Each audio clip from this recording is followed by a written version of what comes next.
Hello, good evening, and welcome to Monkeys with Fire. How is everybody tonight? I hope you're all well. You had a good day. Let's say hello to the chat. Good evening, Mystical Unicorn Painting. How are you? Thank you for joining us this evening. So, what are we going to do tonight? What world are we exploring?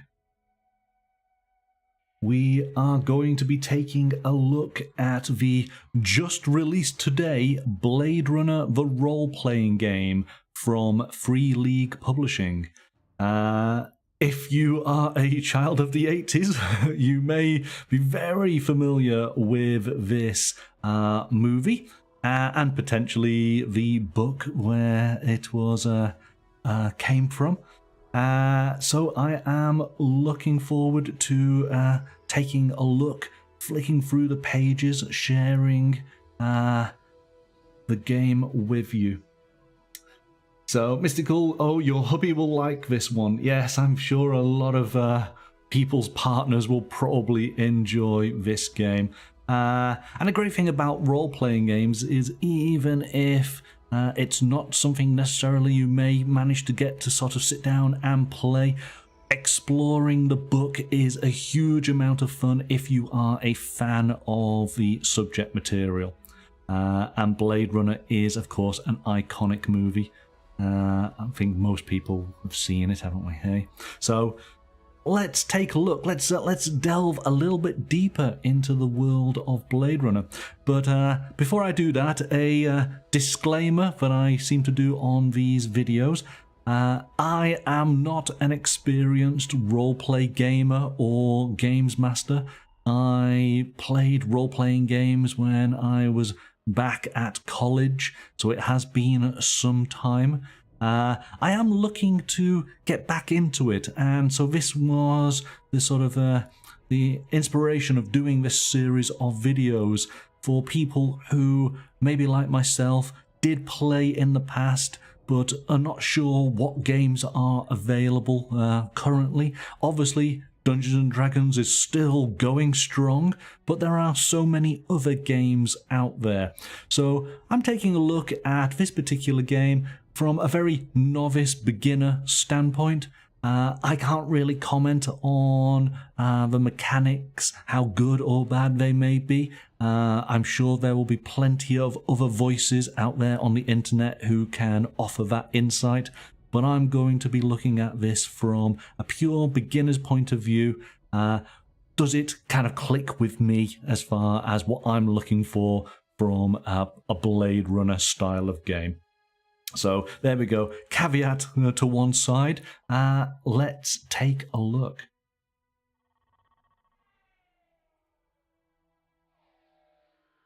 All right, so we're going to go through the core rules, flicking through the pages tonight. Free League Publishing, of course, do produce a starter set, which includes a condensed rule book focused primarily on the players. So there are some rules for the GM, but of course, with these type of games, it is advisable that the GM picks up the core rules so they understand everything about the game world. This was voted by EN World as the most anticipated RPG of 2022. So finally it has been released today. So let's give a little bit of a setting here. So set in the year 2037. Your adventure begins shortly after the Wallace Corporation debuts the new Nexus 9 replicants on Earth. The game propels you into the streets of Los Angeles as Blade Runners with unique specialities, personalities, and memories. The game pushes the boundaries of investigative gameplay in tabletop RPGs, giving you a range of tools to solve an array of cases far beyond retiring replicants. Beyond the core casework, the game showcases the key themes of Blade Runner: sci-fi action, corporate intrigue, existential character drama, and moral conflict.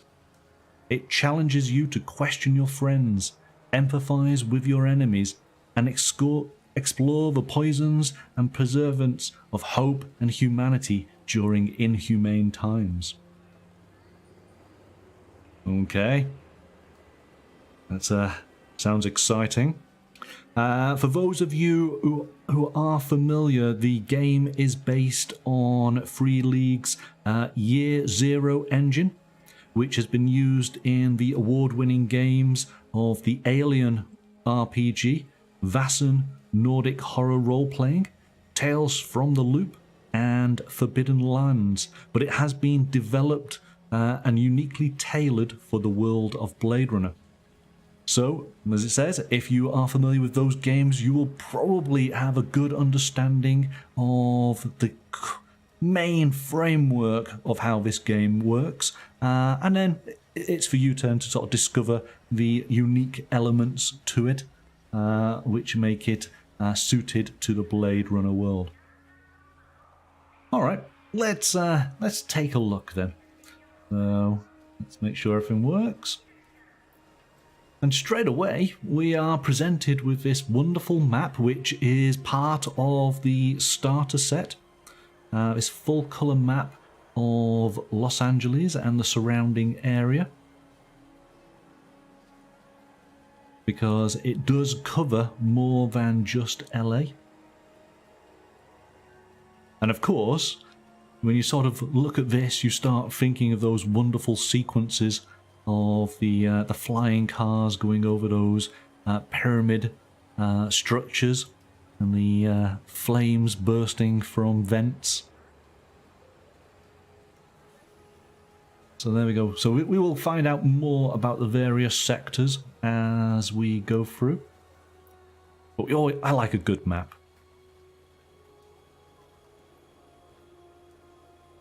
Alright, so we have our various chapters. And pretty much, having flicked through the book already, it's laid out how you would expect, giving you some background of the world that we are going to be playing within, taking the time to guide you through the creation of your character, going through the various skills and abilities that your character will have, and then taking a look at roles and tests that will challenge your character, and then ultimately ending with a section for the games master to be able to work out how to put it all together. There are sections then, of course, on all the material items within the world, so various equipment and the locations, which will obviously relate to the map, and of course vehicles. So we'll enjoy looking at those, because I like the idea that there might be some movie props included in this. And again, great artwork, all original art here, but certainly captures the vibe of the Blade Runner movies. I take it, Mystical, you have watched Blade Runner. Did you watch the sequel?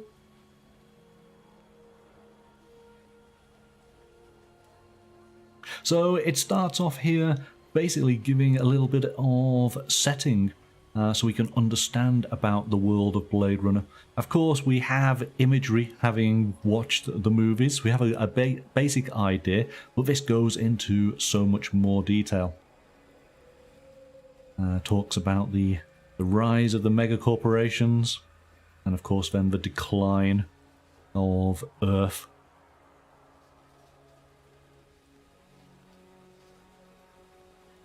You've never watched Blade Runner? Oh my goodness. Oh, you certainly need to change that then. You're missing out on an amazing film.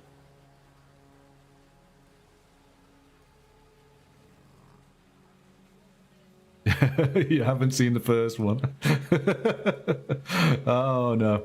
Oh, well, then you really will have something fun and to watch then, because it is an amazing film. Really, really worth watching. It's a fascinating world they created. So this history gives you an idea of what has happened in the world. I do like looking at some of these dates where it tells you about events that happened in 2019, and then our darkest hour May 2022. So, yes, the world in real life had some dark hours over the last couple of years, but thankfully nothing as bad as what this depicts.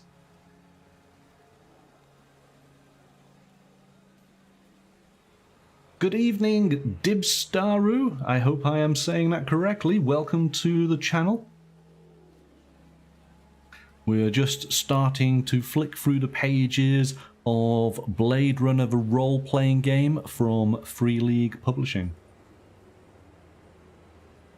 Our darkest hour was on May 2022, so I'm not quite sure. Did anything bad happen? How could we tell? But it certainly wasn't as bad as what's happened in this fiction, so we're all thankful for that.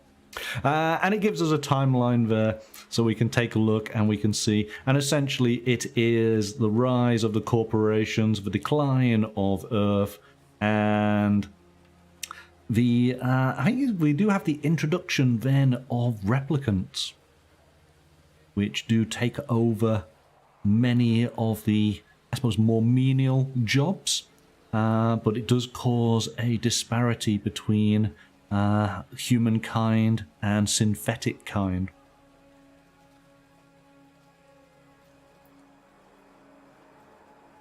Oh, too far. And so then it starts to tell us about Los Angeles 2037, because that is where the game is set. And I believe that this does take elements from the sequel movie, so it does have a little parts of that in it as well. Good evening, Amberden.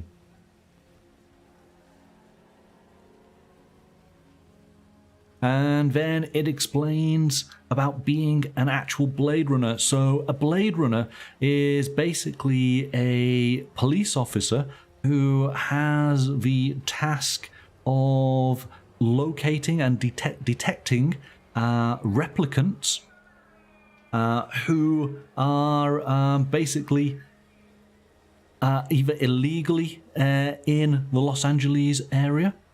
Don't want to go into too much of the detail here, but again, if you've watched the Blade Runner movie, you probably have a good sort of idea here of some of the elements to this. I'm just seeing here. So once you've seen the world through the eyes of a Blade Runner, the world is never the same, and neither are you. Being a Blade Runner is to become the ultimate outsider, to always linger just outside of everyone and everything around you.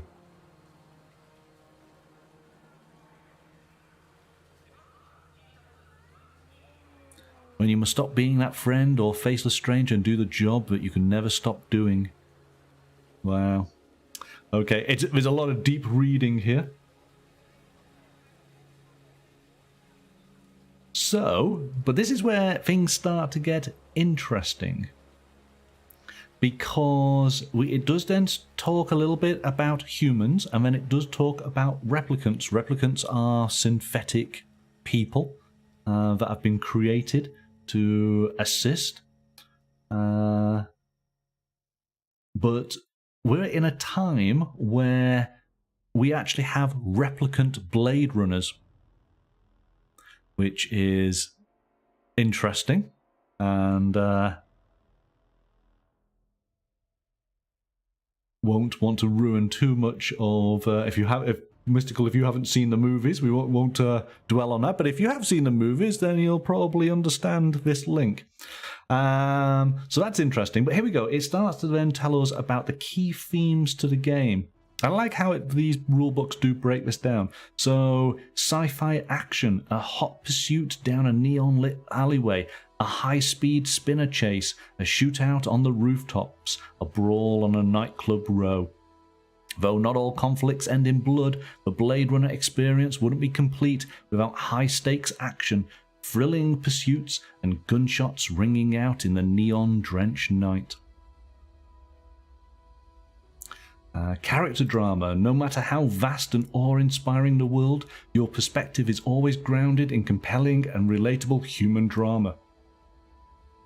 Peering up from the streets and the gutters, we craft intimate character studies that examine how each individual ticks and explore how they come together or lose themselves as countless challenges and influences bring out the best in some and the worst in others. I do feel that there's going to be quite a bit of acting involved in this style of roleplay. Corporate intrigue, everybody answers to someone, and the struggle between the powers that be never stops. Every boardroom, ballroom, bedroom and back alley is another battleground where industry titans, political puppets, megacorp despots, crime lords and special interest lobbyists, snitch and squealers all spy and conspire with never-ending ulterior motives and conflicting agendas. At times it'll feel like the entire system hinges upon every choice you make, and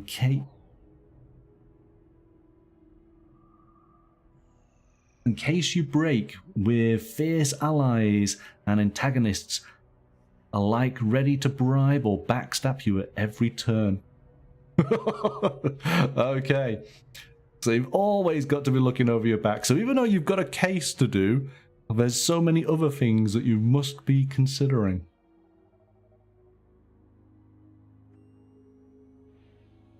Moral conflict. The driving inspiration in noir storytelling is moral conflict, the intense inner turmoil to maintain your empathy, humanity and moral code against the relentless desires, seductions and corruptions of an unsympathetic world that doesn't reward you for playing by the rules. The life of a Blade Runner is a dichotomous, emotional journey filled with light and darkness, hopeful triumphs and cautionary tales alike, as you make one impossible choice after another and then live with the consequences. I like that one. I think that'll be very, very interesting. This is a game where you really can't just go on in and just shoot everything. I think there's going to be some interesting role-playing involved in this. And finally, soul-searching. A detective's life is not without its respites of deep reflection over a stiff drink or a warm embrace. This job forces you to process your choices, come to terms with your regrets and failures, and ask hard questions that weigh what you think is right or worth fighting for. What makes us who we are? What it even means to be human. Every step deeper into this world will challenge you to reevaluate who you really are, what you're truly capable of, and how much you're willing to justify or sacrifice, and just how far you're willing to go. See, that I find those last two really interesting.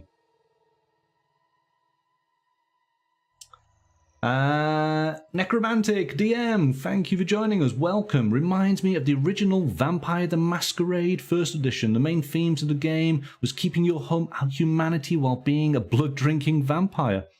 Yeah, I actually find this a very interesting hook, let's call it that, to the game. Because, I mean, that's the thing, isn't it? Again, in the Blade Runner movies, yes, he has a gun, but it's not all about action, is it? It really is actually about the struggle that he has when he is pursuing this replicant, and the sort of revelations that unfold as the case progresses, and, you know, the decisions that he makes. I think this will be an interesting game. And maybe challenging for some players, where they are used to, hey, let's just jump on in and shoot everything. So yes, interesting. Good evening, Roga. Welcome. How are you? Hope you're well. Mystical. Apparently, I had seen the first movie, but not the second. You clearly wasn't into it, as you don't remember seeing it. Well, there we go. You have a good excuse to go and watch the movie again. Okay. So, of course, now the rulebook is giving us the basics. It's telling us about what role-playing is. Obviously, we have our group of players who are all acting as Blade Runners. And then we have the game runner, the game master, who basically is running the show. Now, let's continue. So scenarios are called case files. So it is a sort of detective-based game. Ultimately, we're given a case. We have to go and solve that case. But depending where that case takes us, we will find out in due course. We have a measurement of time. So there's always a ticking clock with the cases. We have various shifts per days. And then rounds are when action is happening very, very quickly. I get the impression from the element of the shifts and the time sheet at the back of the book that ultimately, if you take too long, events do start to spiral out of control and failure becomes more and more likely. So you will always have a bit of a ticking clock that you are working towards. But I thought this was interesting. Splitting the party. In many tabletop RPGs, splitting the group of player characters is discouraged. But Blade Runner RPG is different. In this game, splitting the party is often the smart thing to do, and sometimes even necessary. Case files will often have some form of timer counting down, and by splitting up, you can cover more ground. So I thought that was interesting. And the way that the game seems to manage this is that each player has a scene. So it very much leans into the movie element, which we all understand, don't we? So we can have our characters going to different locations, and the movie locks onto one particular character. We work on their scene for a while, and then we go to the next character, and we just jump around, moving to the different characters. Hopefully they're able to work something which may be pertinent to the other characters, because all of the players, their characters are all connected with comm units, so they can relay information to one another. Necromantic, vampire use the same terms, right? Oh, excellent. Okay. I don't know if you caught it right at the beginning. This game uses the Year Zero engine that has been used in the Alien RPG, in Vaesen, Tales from the Loop, and Forbidden Lands. Okay, so if you've played any of those games, then you should be familiar with the sort of core mechanics of this game. Then another aspect that I found interesting is the personal stories.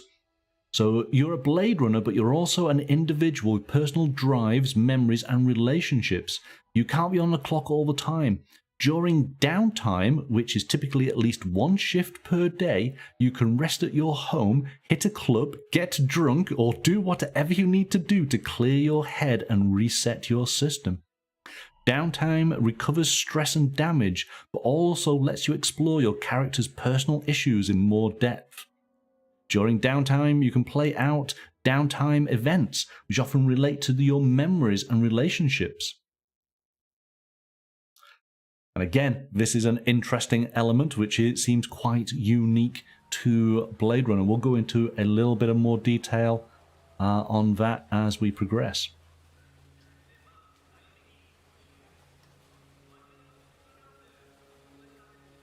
So, Necromantic, the story runner really has to keep track of time for multiple groups. We can keep track of when information could be available in the other scene. He, she would have to jump back and forth. That's true. Yes. Yeah. Yes, because one person could learn something before we then they could pass that information on to the other characters. But again, you know, maybe one character is in a warehouse and is able to find a clue that passes on then to the other character, but that other character is traveling to an office but they're traveling, and so they're traveling while the first character was in the warehouse. So you can kind of do it in that way, so you don't have to worry too much about time, because it's not going to affect anything while they're traveling. Maybe that's a way of getting around it slightly. Okay, so we've had our introduction. We then go on to actually creating our character. And this is something that I will hope to do in the new year. I'm going to do a series of videos where we'll actually sit down and create characters for various games. And discuss what our characters are like and where sort of backgrounds, etc. We'll go through the process of rolling the dice to give them their statistics. I thought this might be an interesting little series of videos where we can spend a little bit of time being creative and create unique characters for various games and sort of get a handle on how those characters are created in those systems. But this is very handy. It basically goes through and gives us 15 points of everything we need to do to create a Blade Runner character. So first choice, choose or roll if you are a human or replicant. Choose or roll for your Blade Runner archetype. Choose or roll for your years on the Force. Determine your attributes. Calculate your health and resolve ratings. Choose your skills. Choose your starting specialities. Choose your key memory. Choose your key relationship. Get your standard issue gear. Choose your signature item. Choose your appearance. Choose your name. Roll for your home or describe it yourself. And then get into the main streets. That's quite cool. I like that. So let's do this a little bit. So here we go. It's basically saying, are we going to be a human or a replicant? So let's put this out to the chat. Who would be a human? Who would be a replicant? Type it in, let us know. What would be your preference?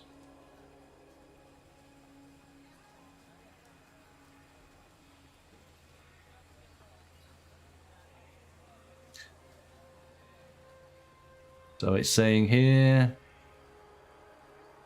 replicant characters are typically stronger, faster, and can take a hell of a beating. On the flip side, replicants are seen by many as second-rate citizens and have considerably less autonomy and freedom than humans do.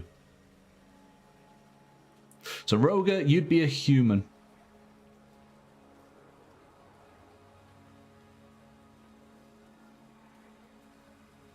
How about you, Amberden? What would you play as? What about you, Mystical? Would you be a human or a replicant? Oh, Mystical's being replicant.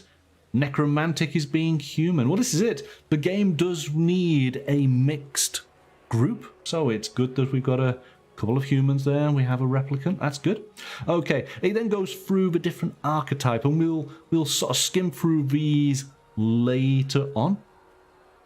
But we get to pick those. That gives us the broad sort of a stereotypical description of what our character is like. So we'll look at that in a little bit more detail. And then years on the Force. I thought this was interesting. So you can play as a rookie who is just new, or a seasoned veteran hardened by many years on the streets. Now, depending if you're a rookie or a veteran, this will alter the attributes and the skills, the points that you have on each. But replicants are all rookies because only 1 year has passed since the N9 models were approved. In other words, you literally were only born yesterday. So I thought that's quite a nice little touch. But let's continue. Now, here's something. This is very, very cool. So, Mystical, you decide... Oh, sorry. Roger and Necromantic, you both said you were going to be human. Secret Replicant. There are reports of replicants that didn't know that they were not human. If you have a supposedly human character, you have the option to let the game runner roll a d6 in secret. If the roll comes up as a 6, you are actually a replicant without knowing it. This can be a Nexus 8, Nexus 9, or even some bootleg model, depending on your age. The game runner should make a note of this information and decide how and when to use it. Okay, so I have some dice set up just here. Let's see then. Roger, are you human or are you a replicant?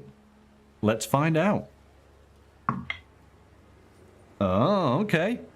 Roger, you are human. Granted, of course, I would be keeping this information secret. Okay? You would always believe that you are a human. How about you, Necromantic? Would you be a replicant who wasn't aware? Oh, it's close. It's close. But no, you were human as well. I think this is an interesting little mechanic, so that during the course of a game, something might trigger. You might find something out, and you realize that you are a replicant, and that does then alter your abilities in the game as you suddenly realize this fact. I thought that was a neat little element. And as you say, the Decker rumor, yes. So, okay. So we can see the years on the force. There's various abilities that will alter depending how long you have been there. It goes through and tells us about how the various attributes and how they are shown in the game. It's levels A, B, C, and D. Types of dice that are associated to those levels.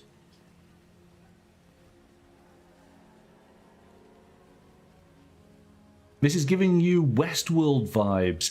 A little bit mystical. Yeah, a little bit. Again, well worth watching the movie. Yeah. Okay, let's just carry on. Now, this is something that I really enjoyed. So your key memory.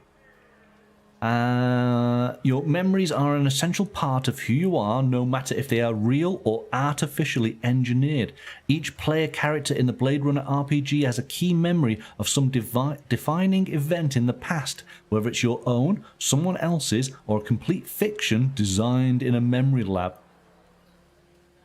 Alright, I thought this was great, so hey, let's work out what our character, and this will be the group character, what our key memory is going to be. So we just need a dice. So, memory table 1. So this is when did it happen? We get a 3. So when you were a younger teen, the event defined your view of the adult world. Okay, so we now go to a D12. Where did it happen? It's an 8. On a protein farm deep within the energy empire. So we need to work out some kind of story. We were doing stories last night, wasn't we? So we were a young teen. We were working on a protein farm. And we've seen something that's changed our perspective on the adult world. Let's carry on. Who was there?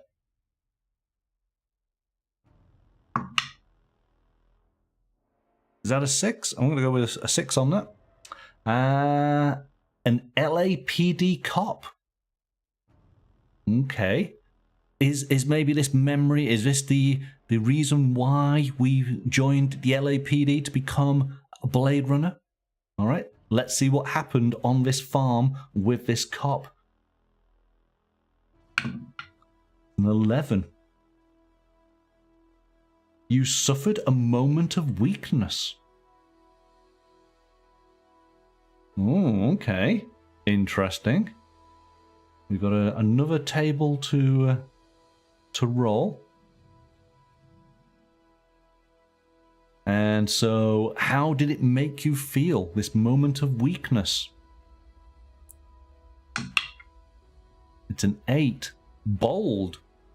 Oh, that's good. So there's been a positive effect. So basically, it was during our teens, we were on a protein farm. There was a police officer. It made us feel, we had a moment of weakness, but we were emboldened by what it was. So we can create then a story around this, and this is our key memory.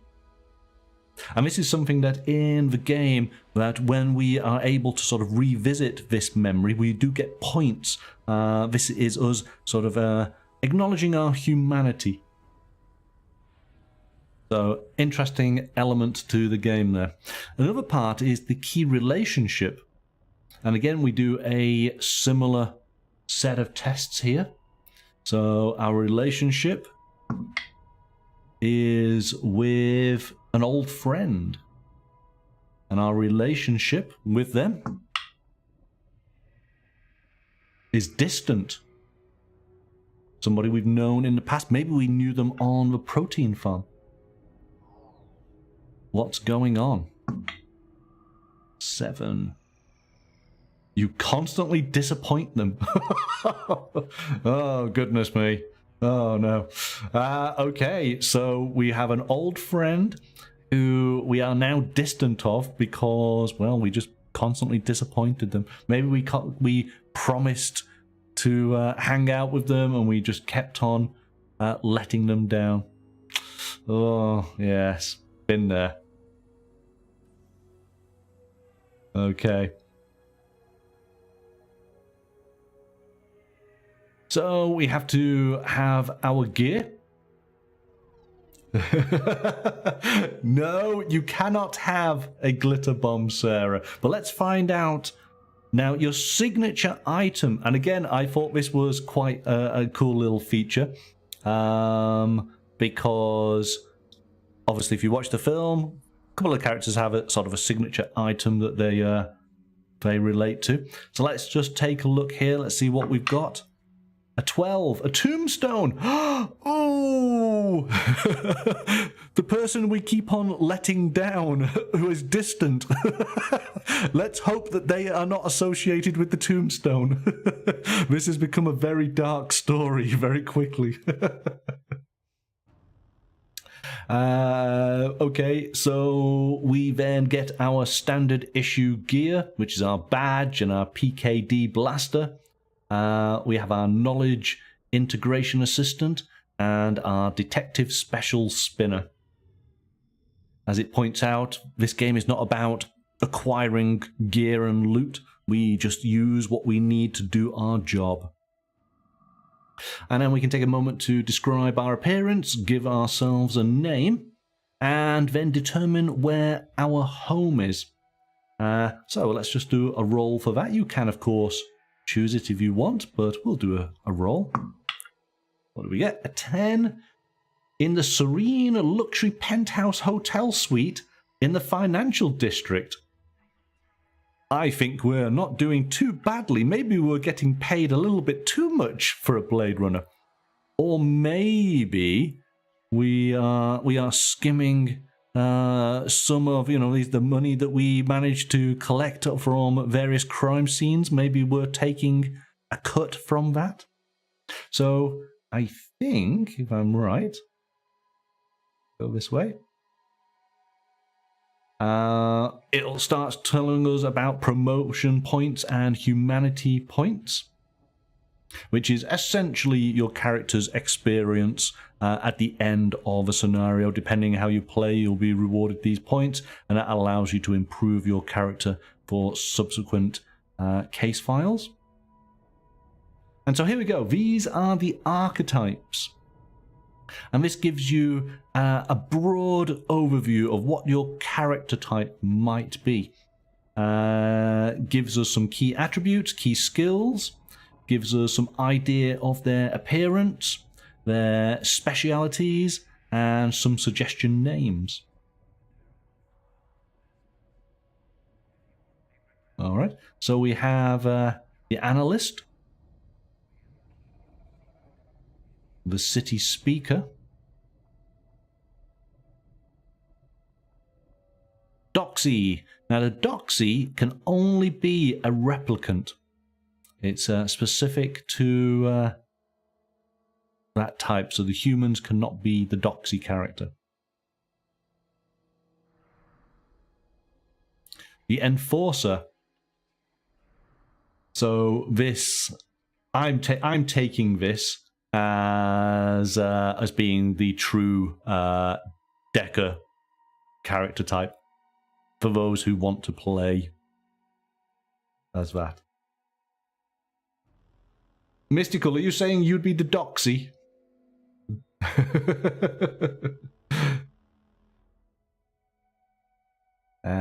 Next up, we have the fixer.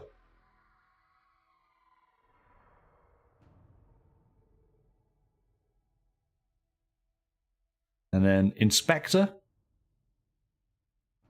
See, that one could be the Decker type as well. Basically, if you have a trench coat, there you go. But this is the character I like. I think this might be the character we are. This is the skimmer. I love this.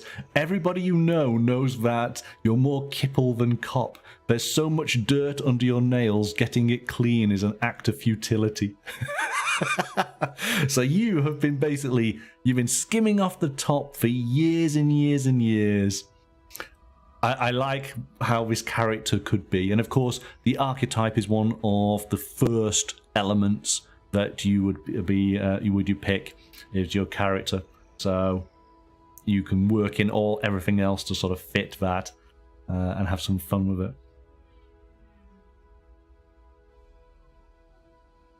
Okay, so that was essentially everything that we needed to create a character.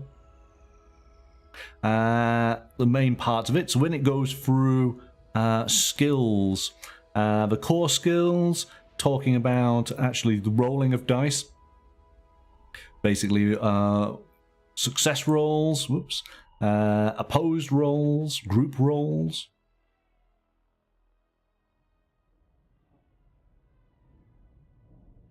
And then looking in more detail actually at the actual skills that are available and how they relate to your key attributes of your character. And all of these are, you know, we've seen these over and over in every type of role-play game. Oh, too much. And then we have our specialities.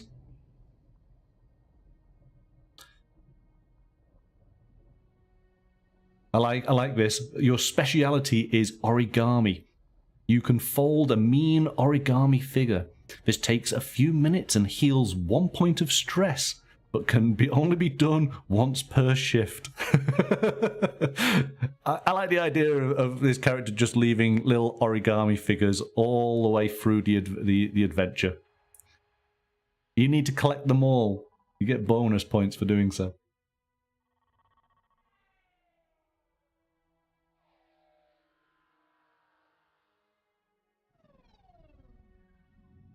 All right. Straight from the movie, yes, no, absolutely. It was, oh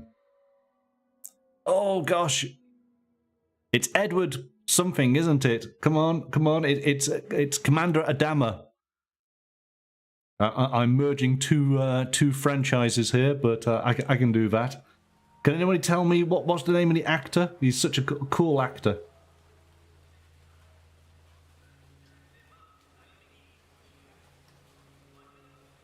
Edward, is it Olsen? It's a free name.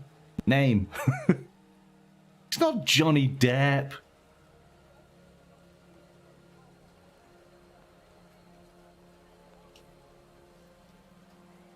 Edward Scissorhands would be hopeless at doing origami. It's paper folding, not paper cutting.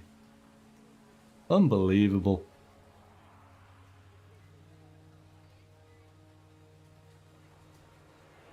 I think Necromantic or Rogue might know the actor's name.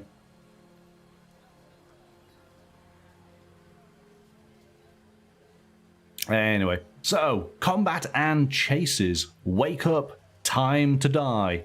There we go. Edward James Olmos. Thank you so much. There we go. I was close. I was close. Yes.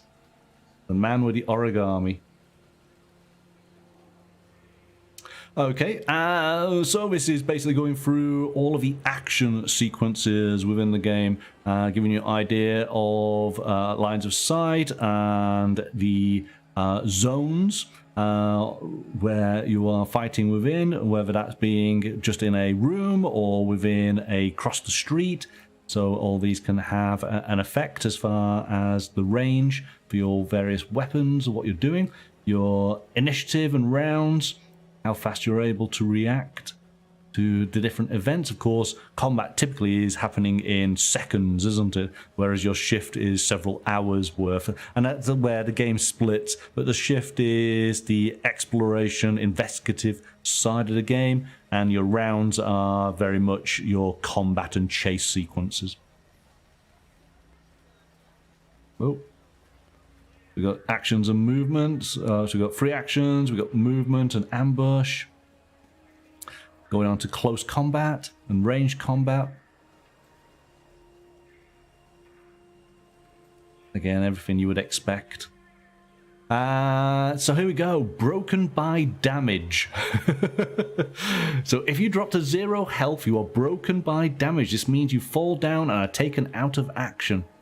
You can crawl and mumble through the pain, but you can't perform any other actions, and you can't roll for any skills. You can't go below the 0 health, but each further attack that causes damage triggers an automatic critical injury. So to be able to recover, you need to have first aid administered by a friend who's with you, but you are able to recover on your own by just basically 1 point of health will be restored once one shift has passed. So kind of you need to crawl yourself out of the action, hope that the person doesn't want to finish you off, and just, you know, take a breather.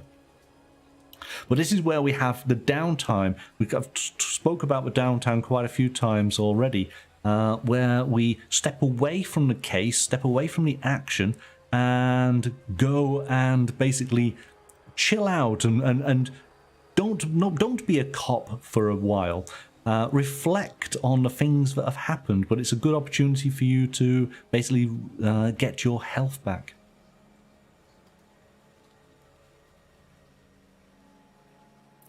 Gosh, here we go. So we have lots of critical injuries, which as these build up, eventually you can, of course, die.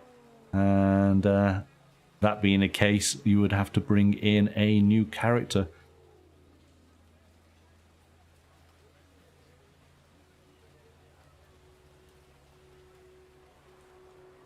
Okay. Then the other element to this is stress.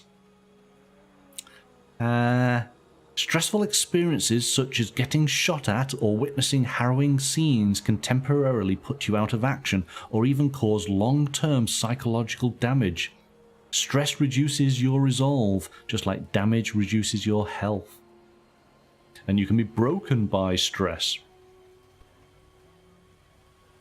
And there are various levels, so being threatened with violence or seeing a friendly character suffer a lethal critical injury, all the way up to learning something that fundamentally changes who you are or how you view the world. So there's a lot of stress in the world of Blade Runner. And then this can actually have critical stress effects. So there's a variety of different ones here if you are a human, and then different ones if you are a replicant. And again, in a similar way, you can gain aid from your colleagues, or actually, if you can just get away and take some time out, do some downtime, then hopefully you are able to replenish and just chill out. So signature item, if you carry your signature item with you, you can once per game session use it to immediately recover 1 point of resolve without the need for downtime.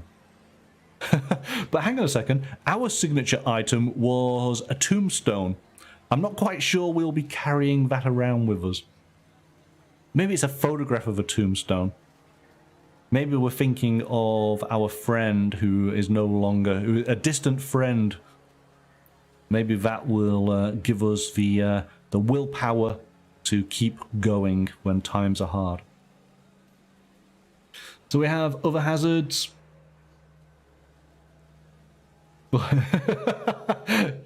I'm not quite sure pizza would have the same effect, but you know, don't quote me. I think as far as a stress reliever, pizza might be quite high on the list. If anybody else has any suggestions as to items that relieve stress, put them into the chat.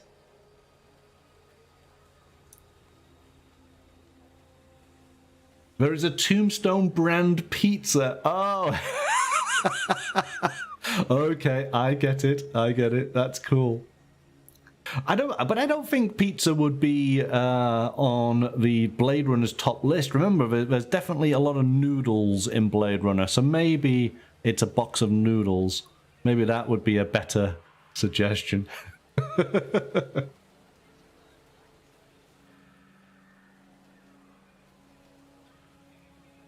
Alright, so more hazards. There's always lots of hazards in roleplay games, isn't there? Fire and drowning. And then we go on to vehicle combat. Because, again, if you have seen the movie, then you know that the vehicles are quite unique in this futuristic world. And they can cause problems all in their own right. So we have all of the rules on those. And doing chases through the city, which I think might be quite cool. And then chases on foot.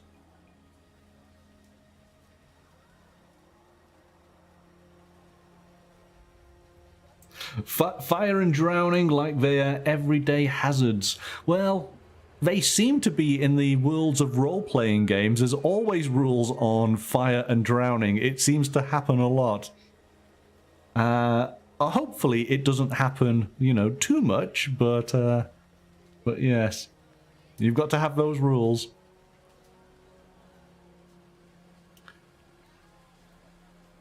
So what have we got here? Ground vehicle chase obstacles, aerial obstacles.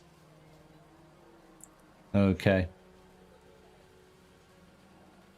And so we now start getting some more detailed flavor of the world.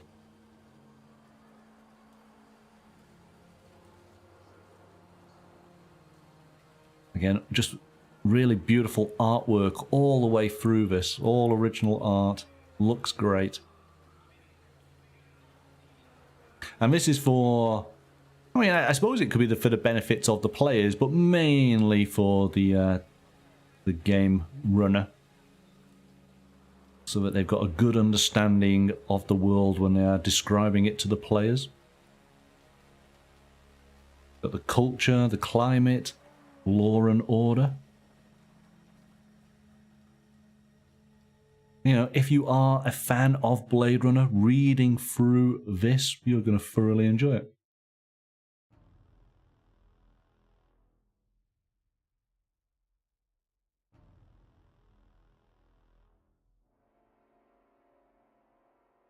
The mass media, passions and poisons.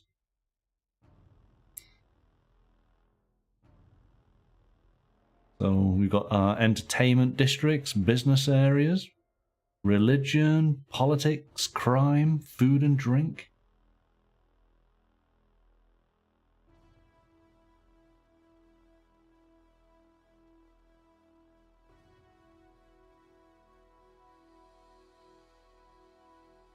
I do love the visuals. They're really great. I mean, that's one of the things about Blade Runner, is it's instantly recognizable. So unique in its visuals.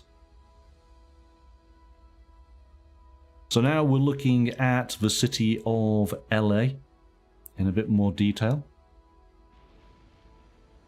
We have the various sectors that we looked at right at the very beginning.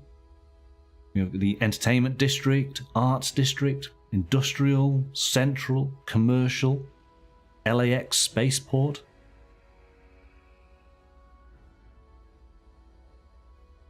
And of course our case could be at any of these areas.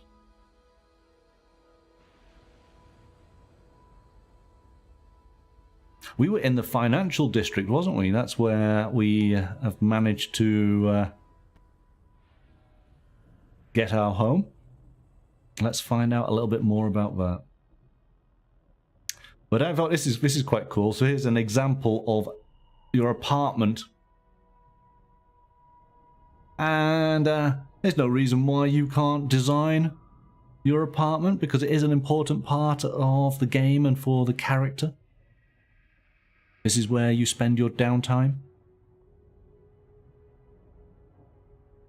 I do believe that this game is really going to get players to actually role play. You know, try and embody their character. Maybe a little bit more than some other games do. I think that'll be interesting. And obviously there are various groups on YouTube and Twitch who have excellent players who are actors in their own right. Yes. So bringing this type of game to life with people of that quality, that would be quite something to watch. So we got the industrial district.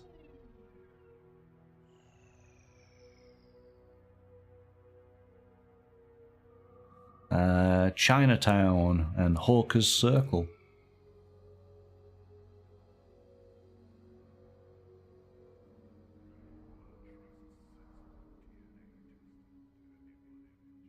Commercial.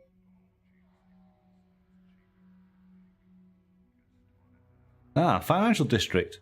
The oldest profit center and collectors, the banks and the LA Stock Exchange have long stalked their claim of this district. All the money flows through these seminal financial institutions, which take no sides as they inflate, stifle, and extort all sides equally.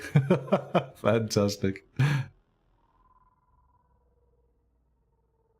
Entertainment district. Here we go. So the biggest music venues, recording labels and talent agencies, the most exclusive bars, variety shows and nightclubs, and the riskiest casinos and gambling rings. Yeah.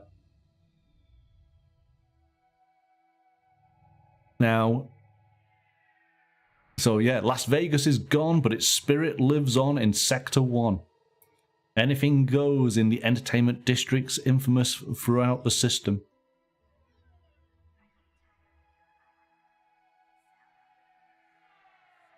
And then we look at the Arts District and the LAX Spaceport. And then the seawall. I thought this was interesting. I like the idea of this. Gives you a little bit of history about when the seawall was being constructed. Because they are looking at, due to climate change, all coastal regions have been besieged by rising sea levels and ravaging tsunamis, forcing mass evacuations from the ever-receding borders. As a last-ditch effort, LA began construction of a massive hydro dam along the coastline, safeguarding their borders while farming precious energy for the city.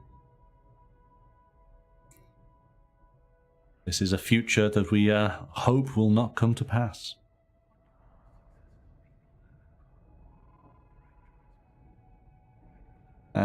So it then talks about going beyond LA into San Diego.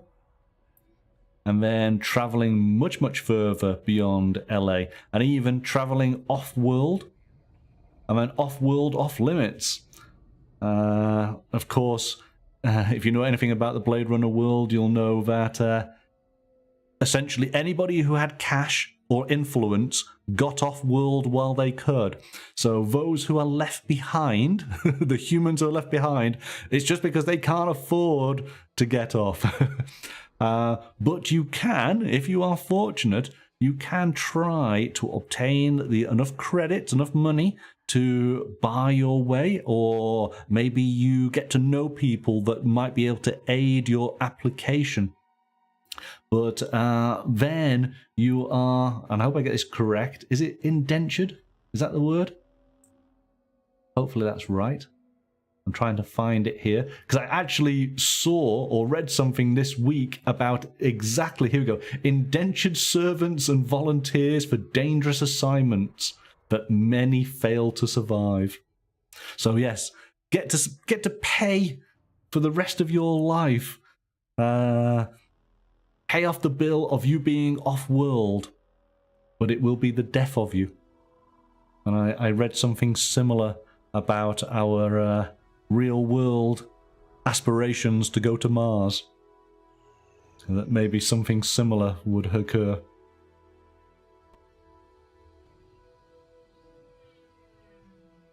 Okay, so then the powers that be starts to look at the corporations. Corporations are a big feature in the world of Blade Runner. And various government agencies. Special interests and the media. Again, all of these, if the game runner has a good idea of this, this helps them make the world believable. Criminal enterprises. There'll be a lot of that we will face. And then, of course, the Wallace Corporation, who replaced the Tyrell Corporation from the original film.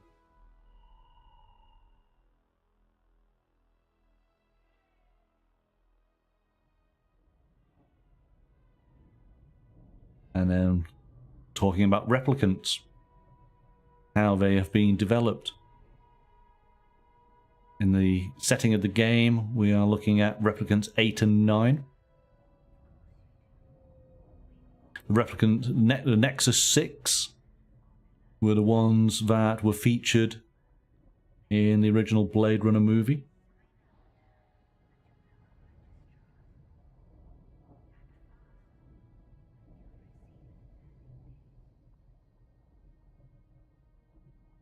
And then gives us a little bit more insight into what it's like to be a replicant in this world, being a synthetic person. As we already know, it's you are considered a second-class citizen. And then this is, I suppose, the main element of the game of working the case, because as players, you're going to have to learn how to be detectives. And that's going to be a little bit of a learning curve all in its own. So there is a structure to the LAPD, which the game runner will relay. But you're going to have help to have a general idea, because you've been working there. Maybe you're brand new in as a rookie. Maybe you've been working there for years and you know the lay of the land. So this is all worthwhile reading. But what I thought was interesting, and we'll get to it shortly. This is all about following the flow of the case. Building a reputation with promotions and distinctions, but also disciplinary actions. If you do things wrong, then there will be consequences. So here we go. This is what I thought was really interesting. So whether you are a fresh detective on your first case or a seasoned badge with the scuff marks to prove it, there is a standard procedure to running investigations in the Rep Detect unit. So whenever you crack open that new case file, make sure to follow the flow. And I thought this is just really interesting. I hope that this is a handout that players can actually refer back to. So claim your territory. The RDU is filled with rotating cubicles and floating offices for on-duty officers and the task force.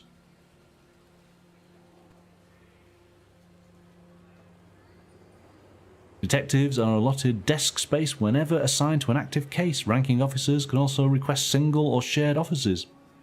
So you need to basically grab yourself a desk once you get the case.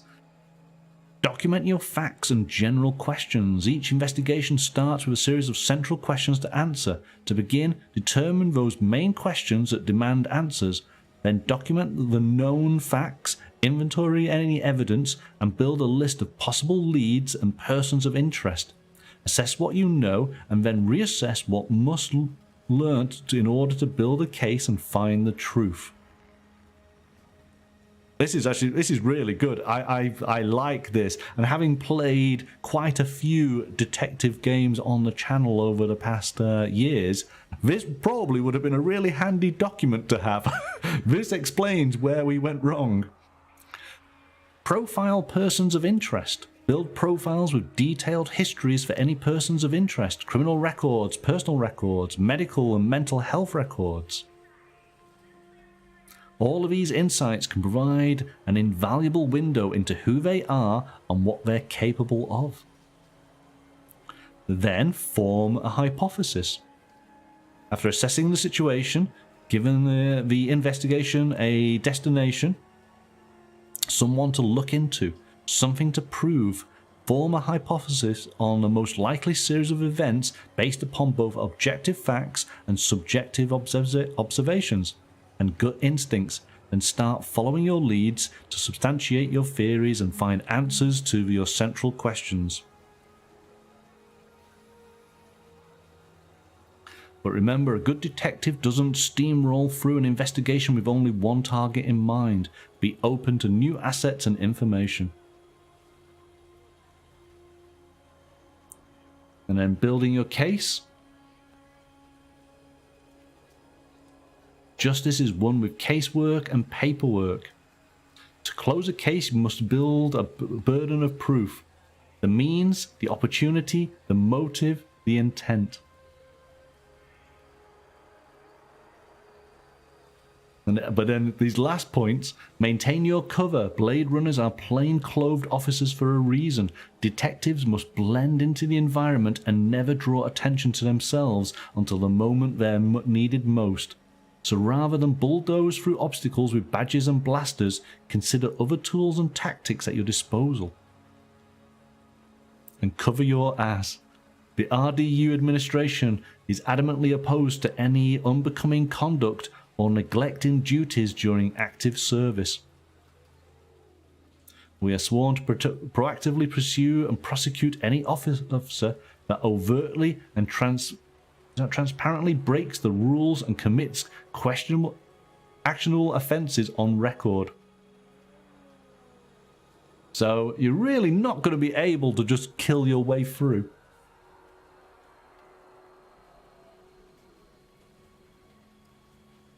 And then this document goes through working the crime scene, which again, fascinating to go through.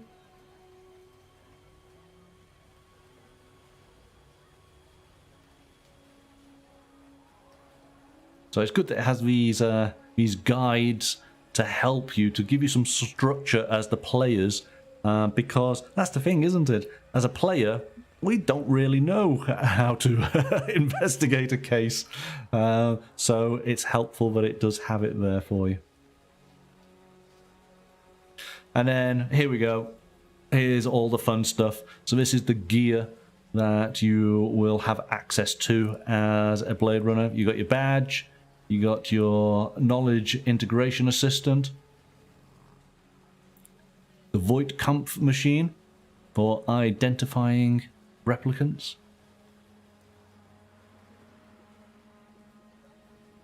your armory and the various weapons that are available. but this is the one, the PKD blaster.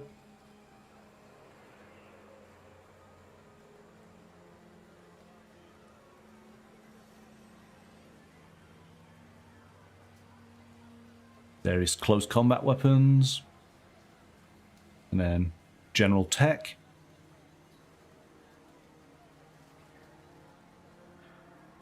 Crime lab for doing your forensics.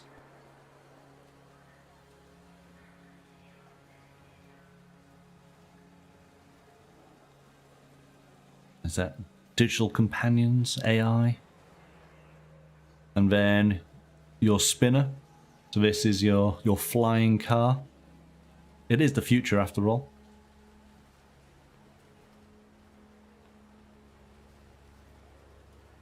So this is your LAPD version.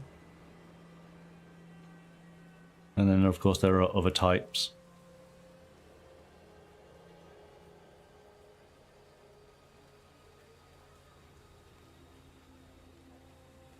Spin a cycle. Ah, that's cool.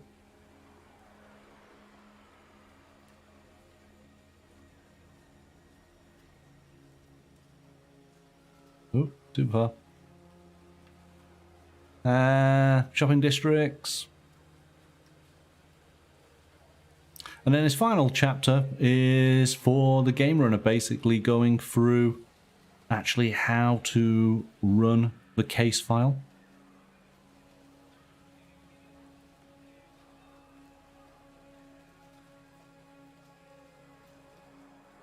And so it gives you a good understanding of how you want to lay out the information, types of handouts you might want to be providing, how to do your downtime events. This is obviously the opportunity for the players to experience some of the aspects of their key relationship or their key memory, which then gives them opportunity to score extra points for their character's progression. Allows them to heal any stress or any physical damage they may have taken. Promotion and humanity points. These are ways of being able to reward or sort of penalize the players. Because you can get demoted within the game. I thought it was interesting. Various NPCs here.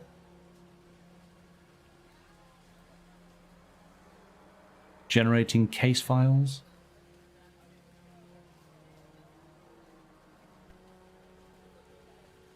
So lots of tables to be able to generate.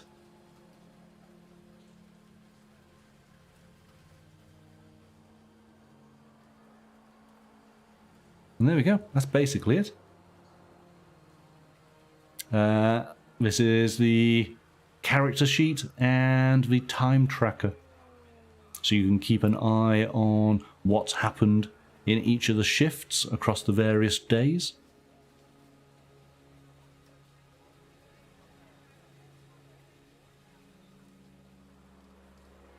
So there we go. I think that's everything. Yep, and we finish off with, again, a map of the city.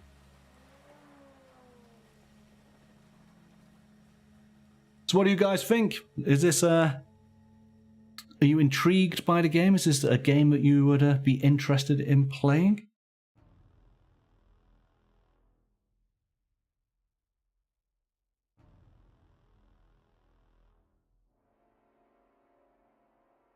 Did the overview of the rules, did it make sense as far as other roleplay games that you've experienced?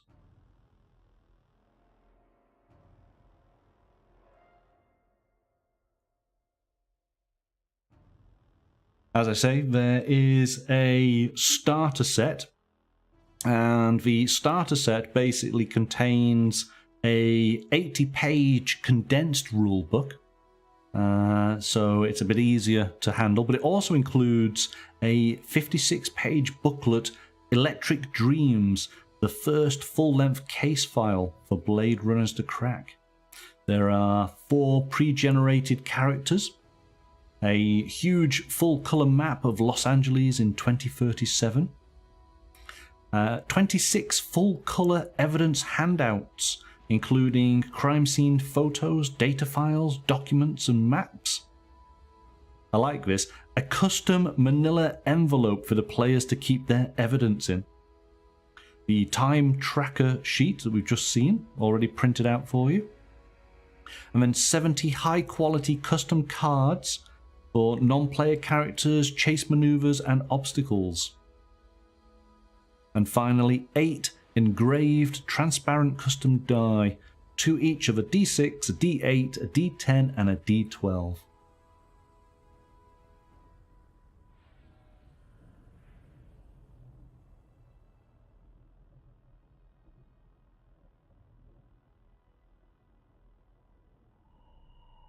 The bits and parts look amazing, Sarah. Yes, they did, don't they? Yeah, I think, again, as we said right at the top, if you are a fan of Blade Runner, you will enjoy reading through this book and getting all of the references to the movie, understanding the world of Blade Runner so much more. So there's definitely advantages there.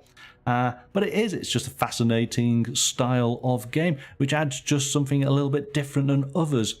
I do like the elements of having to sort of spend time with your, assessing your own humanity. I think that's quite a powerful element to the game, and I wonder how people will face that when they try to play.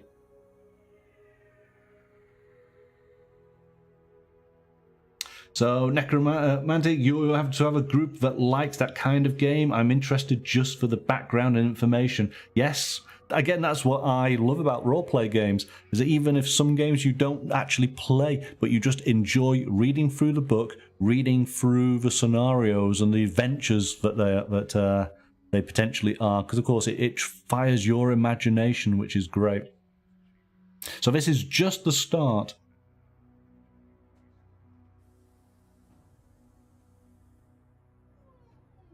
They will be releasing more supplements and scenarios in due course. As I say, this was launched just today. Right, I guess that allows us to wrap things up. Thank you so much, everybody who has joined me this evening and joined in on the chat. Tomorrow, I will be doing an unboxing of a game that I have been showcasing on the channel for the past 4 years. So finally, we come to the end of a long journey, but the start of a brand new quest. So do join me tomorrow night from 7 o'clock for a massive unboxing. It cannot be understated just how big a box this is going to be, and all the wonderful miniatures that it contains within. All right, we definitely have a treat of a show tomorrow evening from 7 o'clock.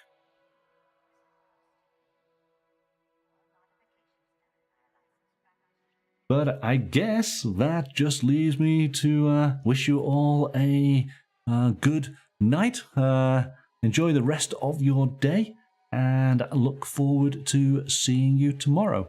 But until then, bye for now.